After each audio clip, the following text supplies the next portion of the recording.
Otururuq evdə, sonra marşrutda, ya maşında, ya metroda, sonra iş yerində.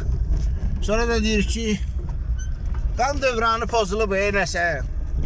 Hələ başqasını demirəm, özümü deyirəm, özüm başda olmaqla.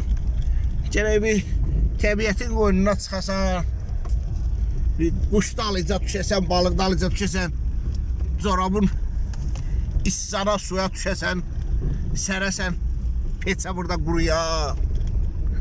Bir hərəkət eləyəsən ki, kapilyar sistemi ürəyə kömək eləyə bilədir. Yoxsa otur evdə deyinən ki, qan dövranı pozulub. Ora gedə bilmərəm, oranın yolu yaman kindədir, qabağa ancaq. Bura, qabaqda bir dənə yer var, ora keçdin. Əsər Səfiddə ora qıl körpüsü. Ora keçdin sən, təbiət səni, necə deyərlər, qarşılayır xoş üzünə. Batmaq ehtimalın yoxdur.